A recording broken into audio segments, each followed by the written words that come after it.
You know how back in 2002 The Lord of the Rings The Two Towers wasn't the only sequel to come out that year? Hell no. The Two Towers had a lot to compete with in the world of sequels. We also had the second Harry Potter movie, The Chamber of Secrets, which I'll review eventually. Star Wars Episode 2, Attack of the Clones. Men in Black 2. It's a wonder that 2002 isn't called the year of the twos. Well, today's movie is one of my all-time personal favourites, and the best possible way to follow up the Fellowship of the Ring. And I like all those 2002 sequels I just mentioned, but none of them could stand up to the awesomeness that is The Lord of the Rings, The Two Towers. Peter Jackson personally admitted himself that The Two Towers was the most difficult of the three Lord of the Rings films to make, as it was the middle chapter, therefore the hardest of the books to adapt, and they had to make some drastic changes to the source material to make it a decent movie. And do I agree with the changes? Well, you'll find out later on. But I adore The Two Towers. It improves upon the Fellowship in every way, and you're about to find out what. This is going to be difficult to give my opinion on the one chapter in the Lord of the Rings trilogy. There's very mixed opinions. Some say it's the weakest, some say it's the best. But I'll come to the conclusion later on. But right now, let's dive right into it. This is The Lord of the Rings, The Two Towers. So our movie opens, oddly enough, with the iconic scene from Fellowship of Gandalf battling the Balrog. Only this time, from another perspective, we actually find out what happened when Gandalf was falling down the mountain with the Balrog, and wow, boy is this a way to open a movie. And fun fact for you guys, this powerful opening scene, can you believe it, was originally not going to be in the movie at all. They didn't even think they needed a prologue for The Two Towers.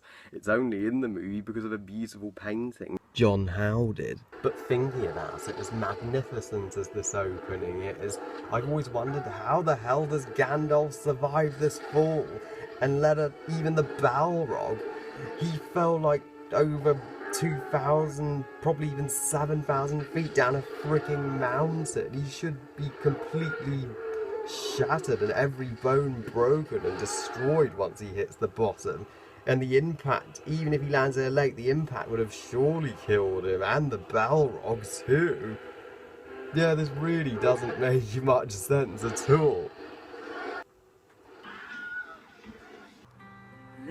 But it's still a great opening that draws you in, and of course Gandalf needs to survive, so we'll just forget about the inconsistencies. Anyway, so it turns out that amazing opening was all just a dream in Frodo's head. You know, like the dream scenes from Batman vs Superman, only with Hobbit. That would be like if the classic opening from The Lion King was all just a dream.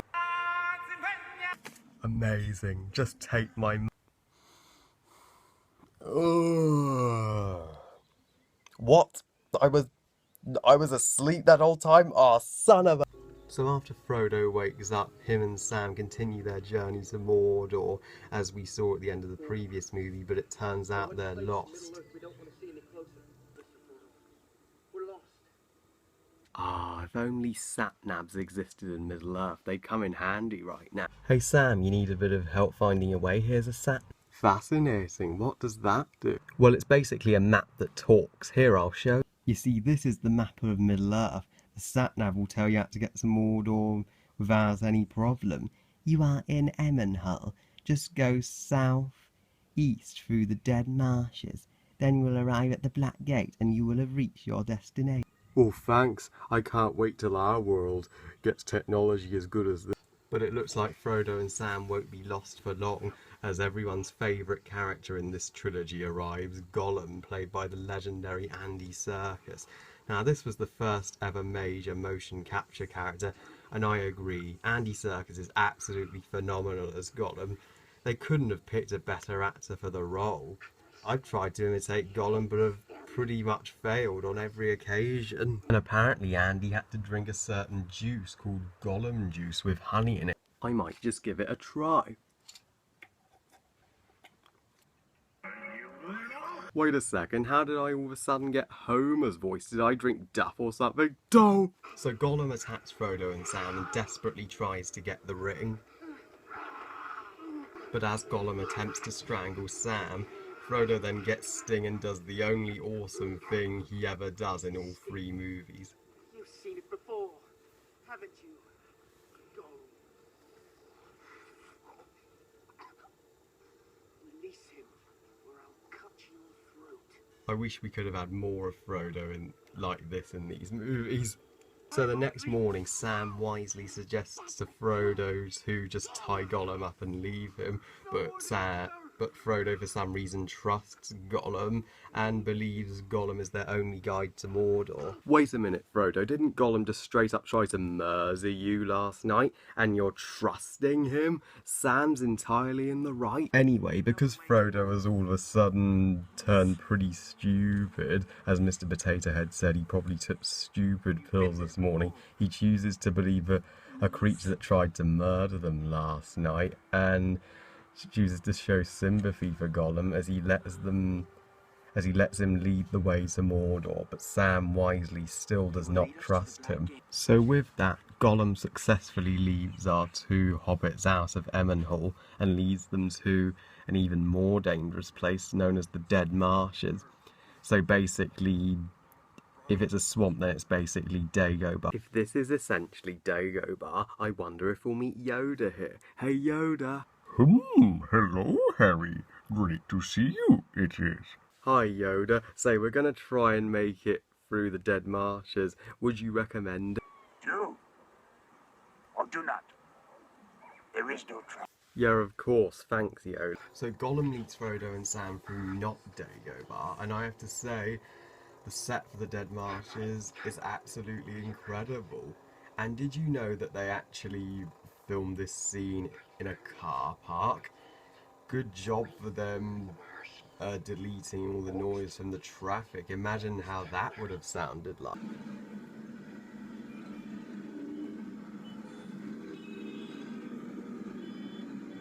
It turns out the Dead Marshes was once the place 2,000 years ago where the last alliance fought Sauron and defeated him, which is why there are so many bodies in the water, in which Tolkien got the inspiration for the Dead Marshes from World War I. It's what makes Middle-earth feel very much like a real world, and more than just a fantasy. But later that night, Frodo notices Gollum talking to himself, and the 2 get better acquainted, as Frodo says Gollum's real name that changes everything.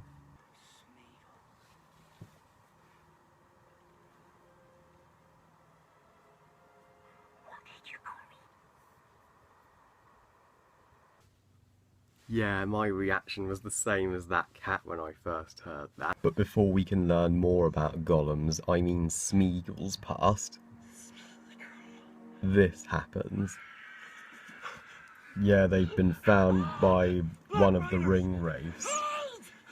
Well, apparently Arwen's really powerful water spell that she used in the previous movie didn't kill them after all, as a ring wraith scours the Dead Marshes as it knows the ring is close by. Okay, I'm gonna hide. I'm gonna put this on. Yeah, whoa, I'm sorry, I forgot. If you put the ring on, they'll find you.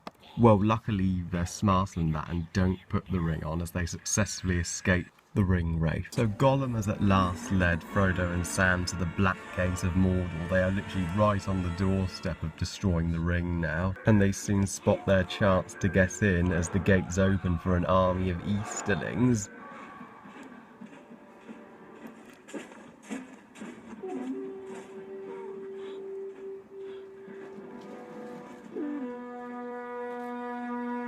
Wait a minute, remember those orc disguises Frodo and Sam used to get into Mordor in The Return of the King?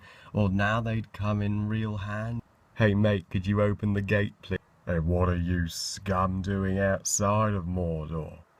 We heard your order, we're delivering your Domino's pizza. Oh, okay, then by all means come right in. Looks like meat's back on the menu, boy. But rather than wisely disguise themselves to get through, Sam accidentally slipped. Don't worry, he's okay, but the problem is 2 Easterling guards have heard them and now they have to hide again. Seriously, how much hiding is there in this movie? Luckily their invisibility cloak proves rather effective as the Easterlings go back. But as our hobbits see their one chance to get into Mordor and possibly their only chance, guess who stops them? I doubt even these elvish cloaks will let us in there. What the hell? So Gollum somehow convinces Frodo not to go through the Black Gate as he knows another way into Mordor through a stair. Can you see why I told you not to trust Gollum, Frodo? And this is obviously the part of the film where Frodo is beginning to trust Gollum more, since Gollum is the only one that knows Frodo's connection with the ring that Sam will never know. So later that night, as Smeagol leaves our so-called hobbits to his so-called other way into Mordor, he begins a personal battle between himself and Gollum as Gollum desperately tries to take over, as he wants to kill them and take the ring for himself, but Smeagol fights back and convinces him that the hobbits are not to be killed and are to be trusted. Now, I love this scene. This ranks up there with the Gollum scene from The Hobbit and the Gollum scene from Return of the King as well, the best Gollum scenes, period. As Smeagol gains the upper hand in this battle of personality. Now and never come back. And did I mention that Andy Serkis gives quite possibly one of his most outstanding motion capture performances yet? Seriously, why is he not nominated for an Oscar for this scene alone, as CinemaSins pointed out? The next morning, Gollum picks up some 2 rabbits and plans to eat them raw, but Sam ruins that for Gollum as he does what anyone would do and puts them in a nice stew. And then we get what you all saw coming. What we need's a few good taters. What's taters, precious? What's taters? Potato. Well, I'm ready. I've got my taters here. Hey, Gordon, are you ready? Saucepans. I mean, basically, you don't need a collection of taters. Boil You're going to part boil them, basically half cook them. them, mash Steps, we can make the perfect potatoes every time. them, stick them in a stew. Potatoes, potatoes, potatoes, potatoes. Everyone eat. But Wait a minute, Eduardo, where did you come from? this spot's for you. Oh, thanks, buddy. Anyway, I now have my mashed taters, and all thanks to the most epic remixes ever put on YouTube. Hey, Homer, do you want to try some? Oh, that's good, you should be. Anyway, so after eating our mashed taters, Frodo, Sam and Gollum then spy on legions of Haradrim heading to Mordor. But before they know it, so this march is short-lived, as a group of Aphelion Rangers suddenly attack and wipe out the Haradrim hordes in less than a minute.